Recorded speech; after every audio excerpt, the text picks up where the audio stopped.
You're listening to the Archaeology Podcast Network. You're listening to Tea Break Time Travel, where every month we look at a different archaeological object and take you on a journey into their past. Hello, you're listening to episode 26 of Tea Break Time Travel. I am your host, Matilda Siebrecht, and today I'm not actually savouring a tea. I am savouring an ice cream. I wish I could say it was tea-flavoured, but I haven't actually found a proper tea-flavoured ice cream yet. Green tea, yes, but not normal tea. Anyway, the reason I'm savouring an ice cream is because I am actually currently on holiday on the island of Norderney on the north coast of Germany. Because of that, I haven't had time to record a normal episode this month, but not to fear, you will still be hearing from me because those of you who listen to the Archaeology show may remember that I featured there as a guest a little while ago. And if you haven't heard that episode yet, well, you're in luck because here it comes now. Welcome to the... Oh, God, not that again. Archaeology show. I'm bringing it back. Could you please? I'm editing that out. I've had enough of the... We were at a sports ball bar last night. Not really. We were at Red Robin. But we sat in the bar because kids. And I saw that particular university up on the TV screen. It just came rushing back to me. So, yeah, I had to... Oh my God, it's so annoying. That's so You're annoying. Anyway. All right, We're this is going to be exciting because a lot of times I feel like we haven't moved much in the last few months, so we haven't had a lot to say as far as our travels go. But for the next 6 weeks, we're going to be somewhere every week, somewhere different. Yeah. Like we're moving fast. We're going to be in a different time zone every single week until we get to the Eastern time zone. In like 3 weeks. So, But we had a plan to get to New York State by July, and we're in Washington right now, so we're going to make it happen. It's just going to be a lot of travel. But don't crucify us if we miss an episode here or there, but hopefully we won't. I think we've got a plan to keep that from happening. Well, and for some of the diehard fans that listen to everything in order, we are releasing these out of order of recording, so don't freak out because this is being recorded in Washington State, but being released after the one we're recording next. So there's going to be some weirdness going on there when we're talking about our travels. We're just trying to get ahead. Yeah. A little bit. Yeah. But anyway, let's introduce the second employee of the Archaeology Podcast Network, kind of. And also, wait, am I the first employee? I think you are. Yeah, actually, technically. Okay. We have lots of volunteers, right? Yeah. I report we have to lots you. of volunteers, yes. Yeah. There's many people to help keep this ship going. Trust me, it is definitely not a one-person job. But no, Matilda Siebrecht is a podcaster. She's got 2 shows on the Archaeology Podcast Network, but we'll have her talk about all of that. But Matilda, welcome to the show. Thank you. Thanks for having me. Very exciting to be on the guest side for once. I know. Very odd. I know. Yeah, and for context, Chris and I were just sitting around talking one day, and we were like, we have so many amazing people creating amazing content for the APN. Shucks. And we were like, why haven't we interviewed any of them? Like, why don't we have them come on the APN? We're always like looking around for people that we don't know to come on and do an interview. But I'm like, we have all these amazing people right here at our fingertips. So this is hopefully going to be the first in a series where we are interviewing the other hosts on the APN network. And, we wanted to start with Tilly because you're newer. Your shows are newer to the network than some of the others. And I just wanted to give the opportunity to introduce your shows to our listeners. Fantastic. Yeah. Excellent. Aha. Maybe I can get in on that big listenership of yours. Well, they should listen to your shows because they're amazing. So anyway, we'll get to that. Yeah. Why don't we start with your background? What's your archaeological background? Well, so originally I was just a general archaeologist, and I decided I wanted to specialize in material culture, so artifact analysis.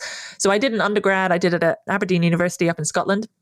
And the nice thing with doing a degree in Scotland, which you are probably aware of because Tristan is actually one of my co-classmates, who is the other founder of the Archaeology Podcast Network. So I was there when all of these ideas were running around in his head as well. So it's been fun to watch that develop. And then at some point I was like, wait a second, I want to start a podcast. But I know this guy who I think he was talking about like some podcast thing. But yeah, so I did that degree, and that was in like cultures of the North, but it was a very, very broad degree. I don't know how it is in the US, but generally in the UK, if you do sort of an archaeology degree, you have like an introduction to everything. So you had like a zooarchaeology, a geoarchaeology, a theory of archaeology, and, you know, all the field work, all of this kind of stuff. And so I had a sort of general overview, but I decided I wanted to specialize.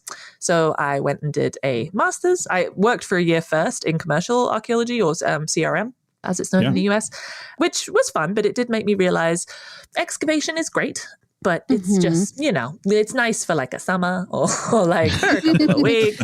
I can totally understand that. Like when it's not too warm enough. Yeah. So I enjoy it, but I'm not one of those archaeologists who's desperate to get back out in the field, which I know a lot of my colleagues are. So, you know, I'm leaving more space for them on the field work season. So it made me realize that, and it made me realize I was definitely interested in the objects and the artifacts. So I went and specialized in archaeological science, specifically artifact analysis, and more specifically microwear analysis, which I think we'll talk about later. So I won't go too much into detail, but yeah. So, and then I enjoyed that so much, I decided to continue and do a PhD in that. So I did that. And then, reached the inevitable quarter-life crisis that most PhDs get to when they realize what a life in academia means. So I'm taking a bit of a break out from a life in academia at the moment and doing some other things. So currently working for you guys. And also, actually, I'm back working for the same archaeological company that I worked with before I did my master's, but I'm doing the finds analysis and stuff. And I'm the sort of finds officer and outreach sort of coordinator there. And I'm working for EXARC as well, the Experimental Archaeology and Open Air Museum Society. So yes, very different, lots of different things, lots of fingers and lots of pies. But yeah. So it sounds like you're kind of working for a CRM firm. Yeah. And you're in Germany, right? Yes, I'm in Germany. Yeah.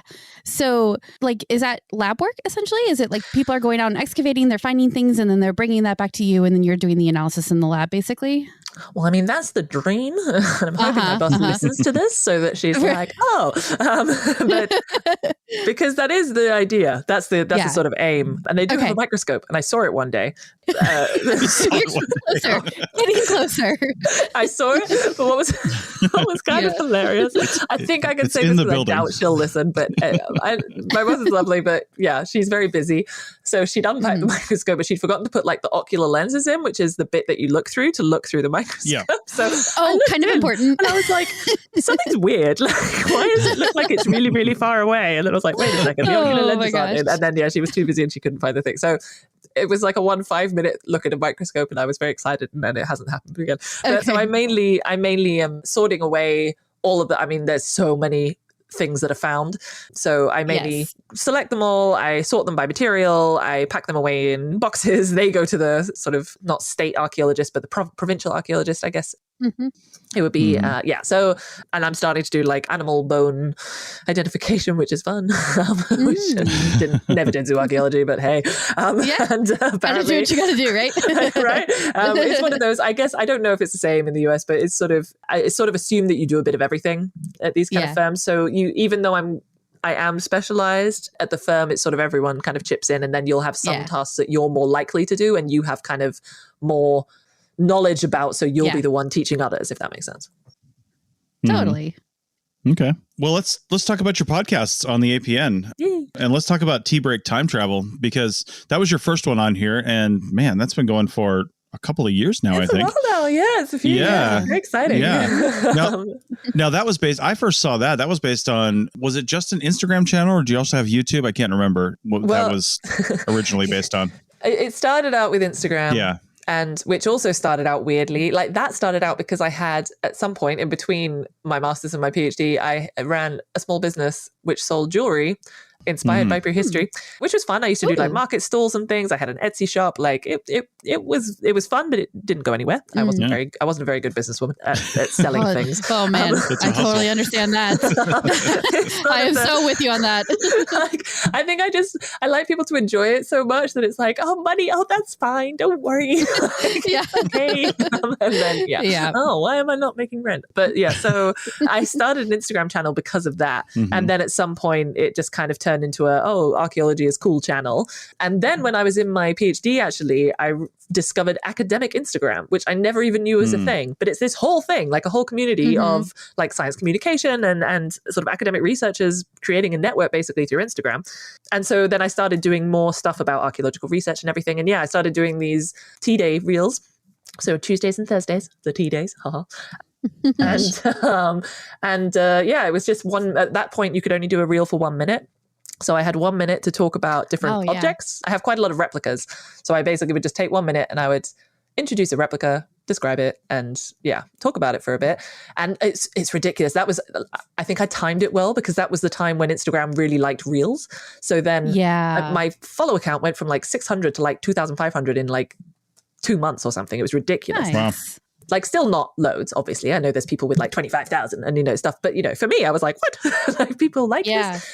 And I really enjoyed it. But I was thinking, 1 minute is quite short. And so I started trying to do YouTube videos as well. So that's when the YouTube started. And I wanted to do like longer ones where I would try to replicate the objects and then I would talk about the objects while I was replicating them, which I've done a couple of episodes and I really need to do more, but I just have no time. So that's kind of fallen by the wayside. But then, I thought I enjoy podcasting. I'd already been doing a podcast for Exarch for about a year, I think, and enjoyed it. I think they realized that I am the sort of person who, if you just give me a topic, I can just blabber on for a while. So, which, is okay with podcasting. So, I decided, okay, this is something I enjoy doing and I like this topic and other people seem to find it interesting too.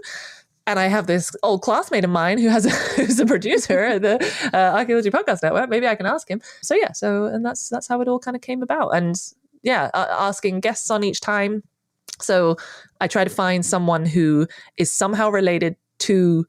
It's not always one specific object. It could be like a type of object, or it could be a material. We've also had materials, and we just talk about the object itself. We answer the most asked questions on the internet. So sort of the Google autofill search thing, which is quite fun. That's so fun.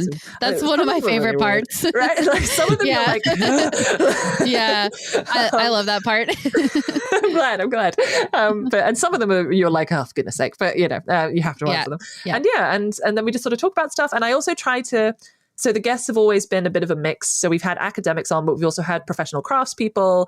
We've had people who have sort of studied something, but then gone in a slightly different direction, but still stayed within that sphere, if that makes sense. So it's a really broad range of people who come on as guests, which I think is really nice. And so I also try to introduce that a little bit as well to show that, like, look, just because you're an archaeologist doesn't mean you have to be like a field archaeologist. Like, you don't have to just go and dig all the time. Yeah. You can. There's so many other things you can do and still be involved in archaeology in some way. So, yeah. Totally. Sorry, very long answer to No, that's okay. I love your podcast. Oh, thanks. Tea Break. And I also love your other one, which we'll talk about in a second. But I think one of the things I like the most about Tea Break is that you pick an artifact or an artifact class to focus on, but then you bring context to it, because I think one of the problems with archaeology in the media sometimes is that it's an archaeology of things, right? And then people, it's like a collecting thing. Like, people want to own these things, and then you get the looting stuff that comes because people feel like they should own these special things. But when you bring context to it and you understand, why the people created it, what they were doing with it, what was important about it, then it takes that like ownership and thingness away from it a little bit. Yeah. And I feel like your show does a really good job of that. And that's one of the reasons why I enjoy listening to it. Thanks. Well, it's good that you enjoy listening to it because you edit them all. So. Oh, yes. Yeah. Thank goodness you enjoy them. I am kind of forced to listen to them, but that's okay. I do enjoy it. I appreciate that. Yeah. And then onto your other show. So your most recent one that you started is called And My Trowel, and you have a co-host for that one, Ash. So I'll let you tell about that one. Yeah, that one happened I started a book club. That was also like 2 years ago now, because I was in a book club called The Scientists Who Read. Quick shout out. They also have a podcast which talks about their books. They're very good. They basically are a load of scientists, people working in STEM who miss being able to read for fun. So they started this book club, and it's now got like a ridiculous amount of people. They're doing very well. They have Patreon, so they're really cool. If you're interested, please do go check them out. Nice. And I joined it, and I really enjoyed it, and it got me back into reading. I really love reading, but I just haven't been able to. I think a lot of people have the similar thing that when you go and study, you find it very difficult to get back into reading for joy after you've been forced to kind of read thousands of articles. So it got me back into reading, which I was really happy about. But I was noticing that even though I had done archaeological science, so that's why I thought, okay, I qualify, right, as a person doing this, then I wanted to talk more about archaeological science, not sort of other types of science. And I thought there must be a book club about archaeology somewhere out there, but there's not. And, the old saying goes, if you can't find something, you got to do it yourself. So I started a book club called the Archaeo Book Club. And yeah, we look at a different book each month, and we're trying to look at the sort of the representation of archaeology in popular fiction or nonfiction. We've also dealt with some nonfiction books as well. And yeah, from that, I already knew Ash. She was actually the first ever episode I recorded of Tea Break Time Travel was with her. I remember, even though it's actually her episode is episode 2, but like she was the first ever one. I love her candles. If you don't know it, I'm going to do another shout out. Go and check out Ashwood candles because they're amazing. She's one of those people that I've basically met through Instagram, and now we leave each other about 20 hours worth of WhatsApp messages every day. Like She's that Ash? I didn't know she was that Ash. How did you not know that? For some reason, I just never put that together. I remember that episode. You edit their podcast every 2 weeks, obviously. Man. So yeah, we knew each other from that. And then I had her on my show, and then she joined the book club, and then she became a co-admin of the book club along with another lovely lady, Judith. And then we were just chatting at some point about, wouldn't it be really funny to write a book about an archaeologist being in a fantasy world, and then you have to like deal with all the stuff, but it's real archaeology, but it's with fantasy subjects, and you could kind of try to teach people about archaeological methods through that way. And we were like, why don't we do a podcast about it? At that point, I think I was a bit podcast crazy. So I was like, we should do a podcast. And she was up for it. So we decided to again, I thought, hey, I know this great channel. They've already got me on one show. Maybe they wouldn't mind if I do a second one. And you guys liked the ideas and gave us a shot. And it seems to be doing quite well, which is nice. So yeah, it's good fun. We sort of sometimes we have a guest on, sometimes it's just the two of us, and we basically try to deal with like a fantasy concept and an archaeological concept each time, which sometimes is more difficult than others to like. It's super great. It's and good you fun. Guys have a great rapport, so it's a really fun back and forth chat, which is my favorite kind of podcast. Which is probably why Chris and I are the same way on this show. We're just back and forth with each other, and it's good. Too. She's a great co-host as well. So yeah, it's really good fun. It's a really fun podcast to do that one because for sure. Also, if we had more members, arcpodnet.com/members, then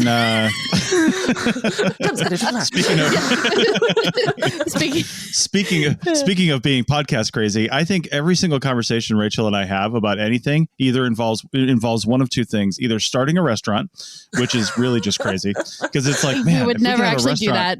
But no, I'd never actually do that because I have literally no expertise in that whatsoever. No. But that's kind of fun. Or the other one is starting a podcast, because I would podcast about everything if I could. If I had the time, if I had the resources, arcpodnet.com/members, or if I had the whatever the case may be. So we've actually started another podcast now for the book club, so which is just like basically 10 to 20 minutes a week, like every month. So it's like very tiny. But I was like, we should totally do a podcast for this too, guys. Are we up to 4 podcasts for you then? Is that what I'm hearing? Yes, but I do have two co-hosts on the Exarch show, so I only have to do one every 3 months for that one, which is okay. Nice. All right. Well, with that, I think we should take a break, and we're going to come back on the other side and talk about your specialty, microwear analysis. So we'll do that on the other side. Back in a minute. This season, Instacart has your back to school, as in they've got your back to school lunch favorites like snack packs and fresh fruit, and they've got your back to school supplies like backpacks, binders, and pencils. And they've got your back when your kid casually tells you they have a huge school project due tomorrow. Let's face it, we were all that kid. So first call your parents to say, I'm sorry, and then download the Instacart app to get delivery in as fast as 30 minutes all school year long. Get a $0 delivery fee for your first 3 orders while supplies last. Minimum $10 per order. Additional terms apply. Welcome back to the Archaeology Show, episode 265. And we've got Tilly on here talking about her podcasting. And now we're going to talk about what you actually do as an archaeologist and what you're interested in. And really, this kind of leads into the article we're going to discuss in segment 3 as well. So your interest, as we kind of discussed in the beginning, is microwear analysis. So let's just talk about that. What is microwear analysis? Why do you need microscopes? What does a microscope do? What can't we do with microscopes? Wow. What can't we do with microscopes? Why don't we need microscopes? I think it's a question. Exactly. Yeah. Well, yeah. So microwear analysis, there's multiple words for this, by the way, as well. So you have like traceology, you have usewear analysis, you have microscopic analysis of usewear traces. Like there's so many different ways to say it. I've just gone with microwear because it's an easy way to say it. Sure. So it's basically, using microscopes to look at different kinds of microscopic traces, and you can look at sort of different things with that as well. So the easiest way that I usually explain it is you can look at how things were made and how things were used. And to do that, you need kind of different levels of microscopy as well. So for example, for my master's, I looked at amber beads from the Neolithic, late Neolithic, early Bronze Age in the Netherlands. And I was trying to determine whether I could work out what kind of material the drill bit was made from that had been used to create the hole in these beads. Cool. So, which was good fun. So I had to do a lot of experiments, had to drill a lot of beads. And then I basically created a kind of catalog of traces. We call them traces, which are kind of the marks that you see from different activities being performed on an object in some way. And so by looking at these different traces, you can then make a little it's called sort of a reference collection, and then you can compare that with similar traces on the archaeological objects. And what was quite nice is that I could indeed see some beautiful comparisons with that, which was amazing. So there was, for example, some holes that had been made with a flint drill bit, and they created a very specific kind of trace compared to those that had been drilled using an antler drill bit. And then when you looked at the 5,000-year-old beads, you could see those same traces and those same 2 kinds of traces as well on different beads. So that was quite exciting. I should state, by the way, that doesn't necessarily mean that those beads were definitely made with flint or with antler, but it's more you can sort of show what, the possibility is in that respect. Sure. Very cool. Yeah, that actually leads into one of the questions I had is, well, my basic question was, what is the relationship between microwear analysis and experimental archaeology? But I think you kind of just covered that. And it sounds like when you get into this sort of thing, you kind of have like 2 opposite sides of a coin, right? Like you've got this sitting over a microscope looking at tiny little detail, and then you also have like playing with fake artifacts, outside. So it's a cool like juxtaposition of 2 really different things. Is that one of the things that drew you to it? I'm absolutely wondering. Yeah, absolutely. And that's why I said that I'm not a massive fan of field work, but I really love practical research, and the practical research that I love is the experimental archaeology side of things in that respect. So yeah. And of course, by the way, apologies if you can hear my daughter in the background. No worries. Very enthusiastic about her dinner. But, aren't we all? Right? I mean, or more about the fact that her sister might be getting dinner and she's not. That might be what she's... Anyway, whatever. Yeah. So the important thing as well, though, with experimental archaeology, especially when it comes to microwear analysis, is because you're looking at such fine detail. And also, by the way, if you look at how things are used, you're looking at even finer detail. So you're using even higher levels of magnification to look at like really, really, really tiny traces. The sort of authenticity of the experiments, if I don't have experience with doing a particular activity or working with a particular material, if I then create traces with those and try to compare them with the archaeological record with people who probably were spending their entire lives doing this activity, that's obviously not going to be a very valid comparison. So it's also very important when you're doing microwear analysis to understand your own limits when it comes to experimental archaeology and be able to work with people who actually have experience in those things. Cool. Yeah. I'm wondering, just with the term microwear, because you mentioned other terms for this, when I hear the term microwear, I mean, wear implies use. Right. Yeah. And I think about this because, I also produce and sometimes co-host on the Rock Art podcast. And I always struggle with the fact that it's still called the Rock Art podcast because, art. And sometimes it's called subjective. rock drawings. I know. We can't call it the petroglyph podcast because a lot of people who listen to it don't know what a petroglyph is when they're trying to find it. It's not a very searchable term if you don't know what you're looking for. So that's why we still call it that.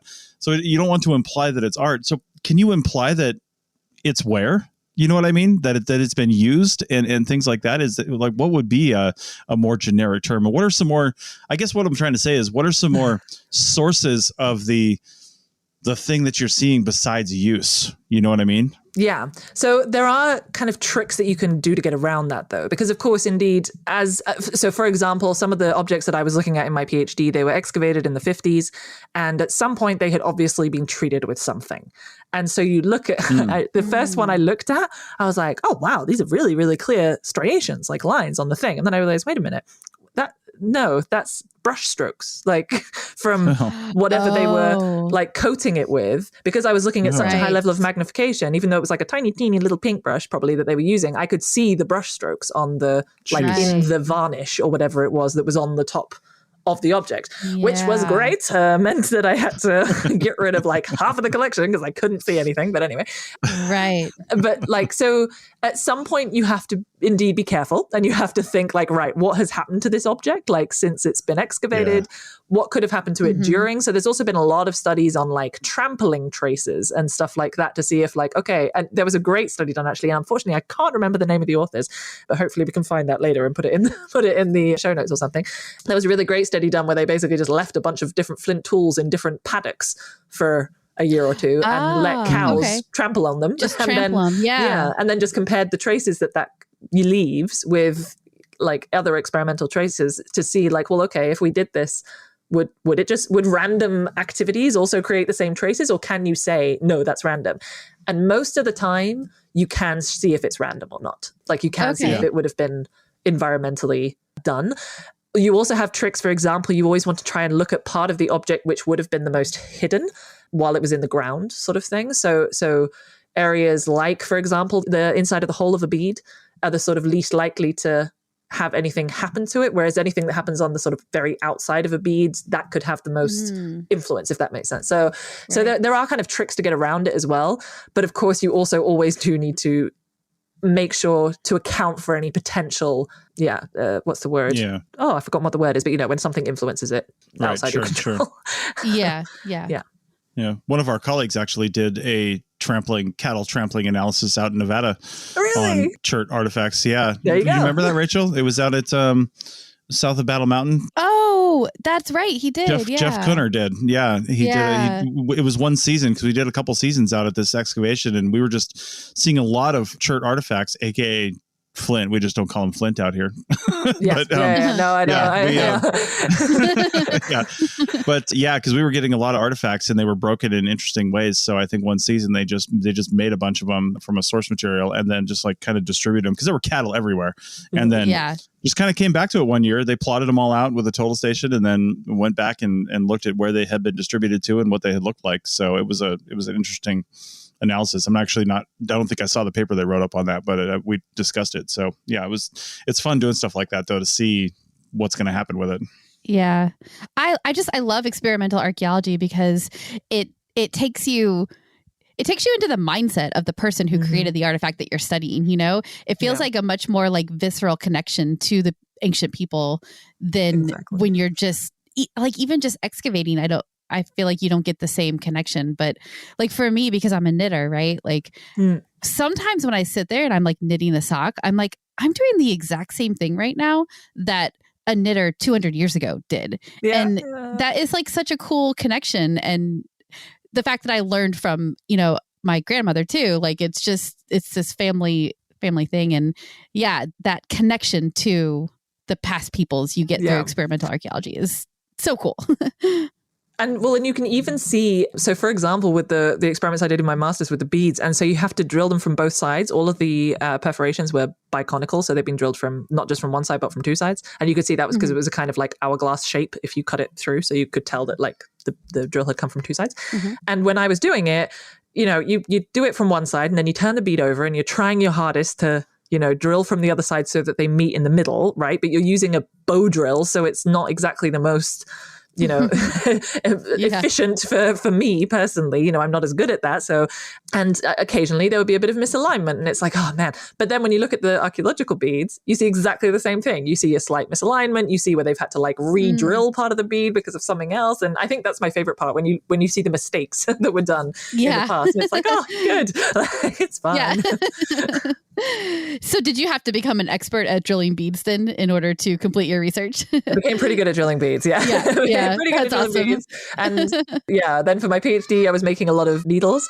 Yeah, and then during my PhD research, I became very good at making needles because I had to make like 50 needles out of bone and ivory and antler and things. So yeah, but I made sure to use some control needles as well that had been made by someone who actually knew what they were doing. And it's always good to... My tools that I use to make the needles, they had been made by someone else because I'm terrible at flint knapping. So I asked a colleague to make me some burins, and he did. It was lovely. So yes. I mean, does that give you just a little bit of a side note here? Does that give you an appreciation for, people of the past of any age? Because you got a sense that modern people who are not archaeologists, of course, they're just like, oh, those primitives, right? But they were such skilled craftspeople. So much so. Right? Like napping is to me the ultimate, and the reason that I suck at it is because I can't picture the end result in that lump. But you have to be able to do that in order to be able to create it, because you have to know like how to hit all these different things, and because it's not like you're just kind of shaping it, like scraping off the flint, to make that nice final shape. Like you have to hit it in such a way that you prepare for the next hit, and then that has to prepare for the next hit. You have to plan like 10 hits ahead, and I can't do that personally. I'm just really impatient. But they would have done that. So everyone, whenever you hear that, people being like, oh yeah, but they only had stone tools, it's like, do you know how hard it is to make them? It totally is. Like I only tried flint knapping one time and it was awful, but it had such an impact on me that like it was 15 years ago, one time with a friend, and I'm like, oh yeah, like that is the hardest thing I've ever tried to do. And these people who made these tools were geniuses. They were absolute geniuses at what they did, and you see some and they're beautiful. They're so tiny and little points they're coming off. They're pieces of art, really. Yeah. Well, there are some that people think they were art. Yeah, I don't use the term broadly, but as you said, Chris, what is art? But anyway, that's a whole other discussion. But man, that's like a whole podcast. That's a whole series. We can go into that. I did a new podcast. For my final study of my PhD, actually, I basically it could be summarized in the question, "What is art?" Which hey, But what's really interesting, you spoke earlier, Rachel, about like you get such a sort of a connection to it and the experience of it. And there's actually this whole kind of debate a little bit in experimental archaeology about experimental archaeology versus experiential archaeology.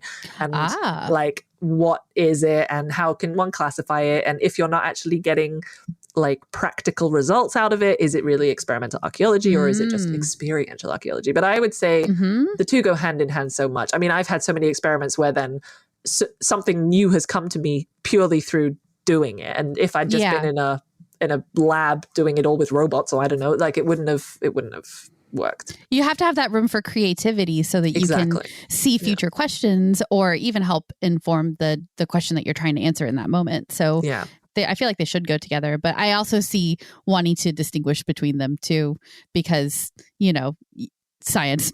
Right? Well, and it's so subjective as well, of course. And I don't know, to give an example, like one of the studies from my PhD was looking at these needles, and we sort of worked out through it, and I had read about it as well, but we went up to the Arctic. I was lucky enough to be able to go up to the Arctic and work with some wonderful Inuit seamstresses who they don't use bone needles anymore. They use metal needles, but they still work a lot with skins, like seal skins, caribou skins, etc. And that's what I was testing through my experiments. And so I had gone up there and I wanted to ask them what they thought of these replicas, what sort of was their experience with using them to sew. And we worked out the way that we sew in the South is very different to the way the Inuk method, it's called, of sewing. And so us doing our experiments had probably done it completely differently to how an Inuk person would have used the experiments and all these kind of things. That is so fascinating. It was really interesting. And what was even more interesting was that the Dorset needles I was looking at, so the Paleo Inuit needles, seemed to have more similar traces to the way we were using it compared to the way that Inuit were using it, which shows that like the techniques had changed and developed over time as well. But so anyway, that's like, as I said, I wrote a whole paper on it, so please go feel free to read it. I don't want to talk about it. We'll have all kinds of links in the show notes too to your website and everything. But that's an example as well, right? That your own experience biases you so much in experimental archaeology. So that's also something really important to keep in mind when you're doing it, especially if you're then creating microwear traces that you want to compare against archaeological pieces. Like there's so much, there's so much you have to take into account with it. Well, it sounds like to me like we need to make an experimental archaeology podcast, archpodnet.com/members. Oh, that would be so awesome. Let's do it. Yeah. If there's anybody out there listening that is an experimental archaeologist that wants to start an experimental archaeology podcast, please reach out, Chris at archaeologypodcastnetwork.com. So with that, we are going to talk about an article. So we're going to go back to the TAS style, but we're going to have Tilly join us on this breakdown of an article. And we're going to talk about, well, art. Or is it art? Who knows? Probably not. It's not art. We'll find out back in a minute.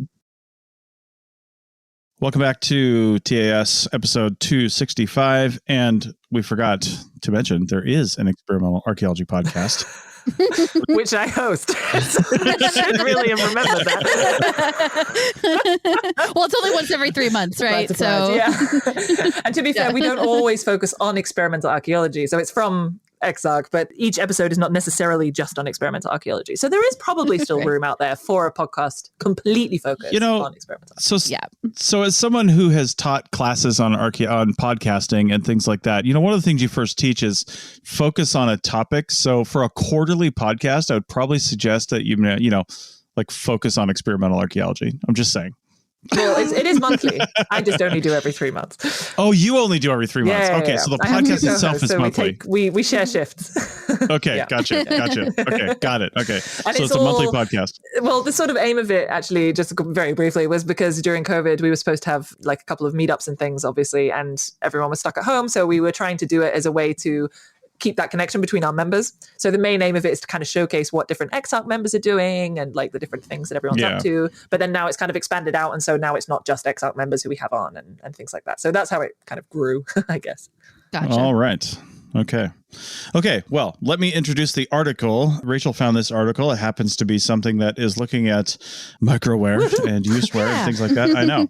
It's from Live Science, and the title is 130,000-year-old Neanderthal carved bare bone is symbolic art, study argues. So, Rachel, why don't you kick this off and tell us a little bit about it?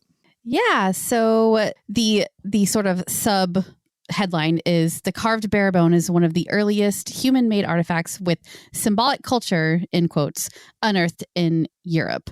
And that's a big statement, but we'll get to why that might be a big statement in a minute here.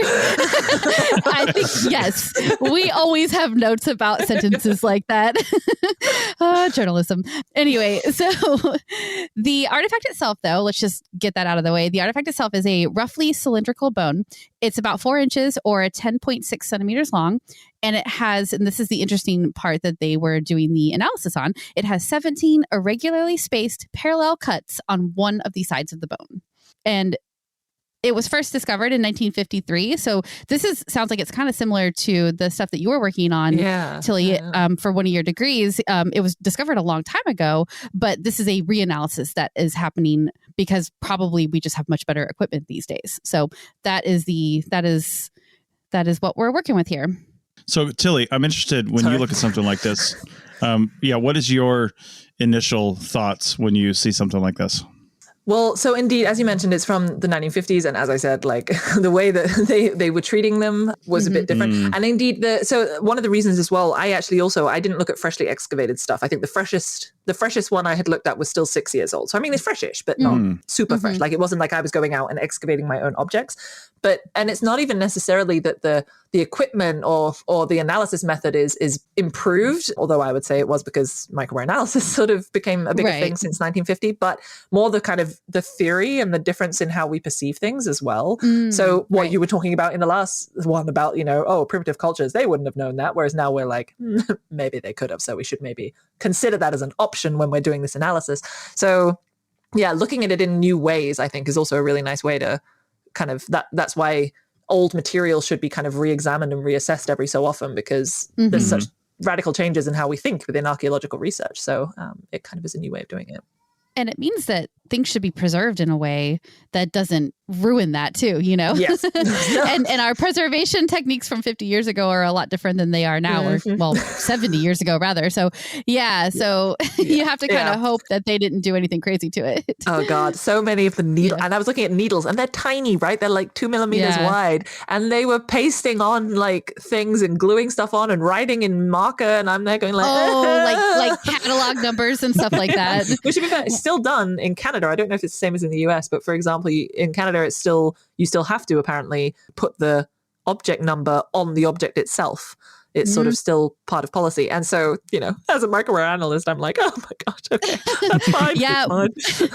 When I was working for the lab, I went to UNC Chapel Hill. And when I was working for the archaeology lab there in college, so this is 20 years ago now, we were putting numbers on the artifacts even at that point. So yeah. So that's like Chapel Hill thing. Oh, hush. You know what? Chapel Hill is an amazing college. You be quiet. Yeah, indeed. I got a quick question. Doesn't this look like, 130,000 years ago, I would assume these are fossilized. They kind of look fossilized, but I'm not really sure. They don't say it in the article. They don't say that in the article, I don't think. No. So it probably would have been treated too much if it was fossilized, I would assume. But it looks in pretty good nick from the photo. I went to the original Journal of Archaeological Science article because I was just intrigued, and they had a lot more pictures in that one of the actual object, and it looks in really good nick. Which, if it's from, all of my PhD work was in the Arctic, and that, like, the preservation is astounding. So this is also from fairly north, I think, which Poland could also Poland, just be, I think. Yeah, it could just be that it was beautifully preserved and then was been looked after well enough since it's been in the museum. Yeah, from a cave in Poland. So that's probably really good preservation. Yeah. Exactly. So. But I think I do agree with your statement that, like, that's a big statement. What I've just been saying for the whole last bit of the podcast, right, is like, there's so many things that you have to take into account and nothing is certain. And it's all, this is basically what I say in T-Break Time Travel the entire time anyway, is that we don't actually know anything about the past, because there's so much influence, and there's so many things that also, like in the article, I don't know. I just also, like I said, I looked in the original one, and for example, they were comparing with traces that have been seen in other articles and identified it in other articles to be like, oh, it's not this, which is fine. Like, that's good to do. And by the way, this is a really good study. Like, I'm not at all, like, the way that the methodology that they use in this is fantastic. It's so cool to see such, like, scientific application, and to see that they're trying to be really objective about it. But at the same time, you have to understand, as I've been saying, that both experimental archaeology and microwear analysis is so subjective. So it's quite often, even if there's already previous experiments that have been done, sometimes it's good to just replicate the experiments to just double check, and also to do experiments to kind of exclude things as well, like exclude possibilities. Right. Yeah. Well, speaking of the methodology, let's talk about that a little bit. So the researchers, they basically re-examined this bone using a 3D microscope and CT scans. And that's basically as far as the news article goes. So I was kind of hoping you would sort of fill in what that means exactly. Like, they made this digital scan or digital model of it, but like, what exactly were they doing? How did, like, what does that mean? Well, because usually, so also the way I do it, right? If you don't have access to these fantastic machinery that they had access to, and these methods that they had access to, you have to just, you look through a microscope, you see the traces, you identify the traces based on what you have in your mind. And so therefore that's very dependent on your view, your experience, and your kind of perception of what those traces look like. But what they did is do all these scans and this microscopy and look at the graphs and do all these statistics to try and be as kind of analytical as they could and to try and just show, look, this is literally what is there. It's not what we are seeing. It's not what we are perceiving. It's actually what's there. And therefore you as a other person can also look at this and make your own, view of it and kind of see that what we're saying is true, which I like. So that part I think is really cool. Like it's a really amazing way to do it. But yeah, I mean, gosh, I can't even imagine what it would be like to try and do this on like hundreds of objects because that would just be so much work. So yeah, it's really cool if you have like one interesting object that you want to prove something about, but that's also not often the case, I guess. It's sort of those are very rare situations in that respect.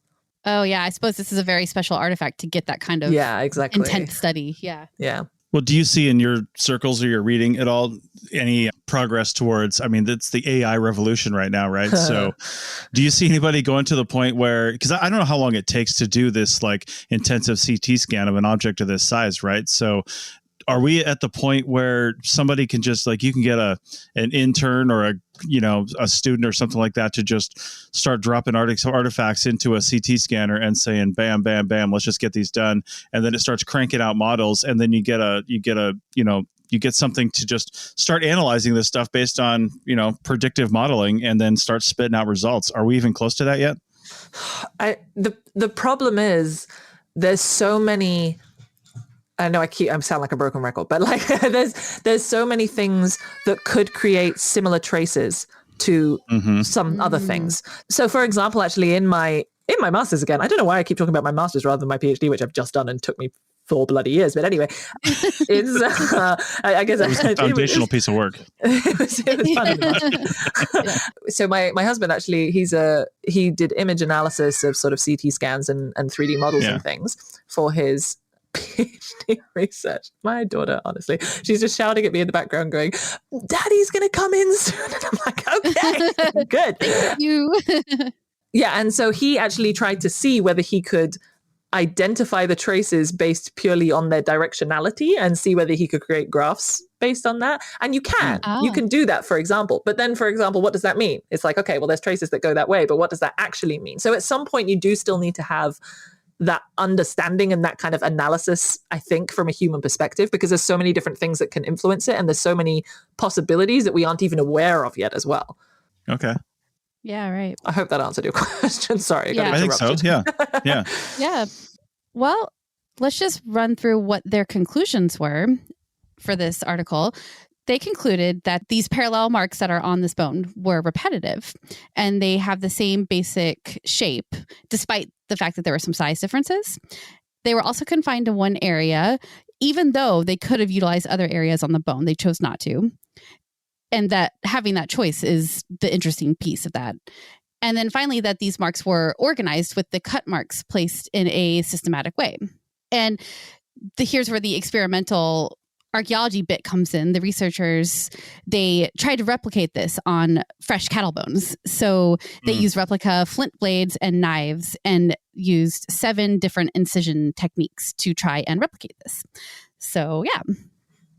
Which, again, I think that the experimental part was a slightly limited in this one. That would be my only criticism. It seemed like it might have been, yeah. I like that they had and I don't know how accurate this was given the limited nature of it, but they said they had the comma-like curves to the right at the end of the little nick marks because and that determined that the person was probably right-handed that did it, which I thought was really cool. Cool. Lefties back in the Neanderthal era, I guess, whatever. But, well, you guys are the slighted group in the world. So whatever. Chris is left-handed for those that don't know. In case you didn't pick up on that. Yes. And he likes to let everybody know. That's it. New podcast, Left-Handed Archaeology. Oh, God. What is it? Roughly like 10% of the world? I made that up completely. It's got to be 20 by now. Is it like 90% of all percentages are made up on the spot? Something like that. Yes. Anyway. Well, okay. The big conclusions of this article are that these markings on the bone, they seem to be purely for adornment and not tool making or some other utilitarian use. That's the conclusion that they're drawing. And that they also don't think that this is an object of ritual importance. And which again, is shocking. But also the fact that they're so like specific about saying, oh yeah, no, it's not for a utilitarian use. Yeah. And you're like, oh, okay. How do you know? Like, why do you say that? Because also then like Neanderthals aren't humans. Like there are different species. Yeah. And I think a lot of people forget about that. So we're like, oh, well, if they did this, we would have done it that way. So that's how they did it as well. And I think that that's, I don't know, there's something that is quite often forgotten too. I don't think in analysis we can say what something wasn't used for. Yeah. I think we could say what something probably was used for. If we can experimentally show what something could have been used for, I think that's the only statement we can probably make and still put quotes around it or maybe an asterisk on and it, lots of potentials and probably we suggest that. And but to say something couldn't have been used for this or something like that, it's like that my God, that's and that who knows? So and to say an object wasn't of ritual importance, I mean, a stick could be of ritual importance. A mountain is of ritual importance. Yeah. All of that was, that's what drew me to this article. Cause I'm like, wow, those are some things to say about a 130,000-year-old artifact. So, I wonder what their contemporaries in San Diego 130,000 years ago were thinking. Oh my God! Can we please stop? No, we're not talking about. In fact, I'm editing all this out. The people of Cerruti would have something to say about this. No, I always have to edit you when you say dumb things. Hashtag a life in ruins. Come back. Well, that was all like deep tracks for people that listen to every single podcast on this network. So anyway. That's right. Yeah. Caleb knows what I'm talking about. All right, gosh. All right. Another fan shout out. All right. Well, Tilly, thanks for coming on the show. This was fun. This was our first. Yeah, we haven't interviewed another podcast host on the show yet. I don't think we have. I'm so honored. Yeah. Thank you so much for having me. It's been really fun. I know. It was great. We appreciate it. Thank you. And I think next we've got a news episode coming up. So we'll catch back up with some news and we will see you guys next time. Bye. Bye. Thank you for listening in to this very special episode of Tea Break Time Travel, and thank you again to Chris and Rachel for having me on. If you enjoyed that, do listen to more of the Archaeology show. They release every week, so a lot more often than me, and they cover all kinds of topics. They look at different news articles, they feature different guests, they look at different time periods, so definitely a show to keep your eye on. And of course, if you want to support us here, making these free, interesting, informative, imaginative podcasts, you can follow, like, subscribe us everywhere. Also, do check out the other shows that are on the Archaeology Podcast Network. There's everything from CRM, professional archaeological tools and tricks of the trade, to fantastic D&D style archaeological quests into various fictional universes. So a little bit of something for everyone. Next month, we'll be back to regularly scheduled expeditions back in time for Tea Break Time Travel. Also starting our brand new little mini-series of Tea Break Time Travel training in theory and methods of archaeological thinking. So look out for that in 2 weeks' time. See you next time. I hope that you enjoyed our journey today. If you did, make sure to like, follow, subscribe wherever you get your podcasts. And I'll see you next month for another episode of Tea Break Time Travel. This episode was produced by Chris Webster from his RV traveling the United States, Tristan Boyle in Scotland, DigTech LLC, Cultural Media, and the Archaeology Podcast Network, and was edited by Chris Webster. This has been a presentation of the Archaeology Podcast Network. Visit us on the web for show notes and other podcasts at www.archpodnet.com. Contact us at chris@archaeologypodcastnetwork.com.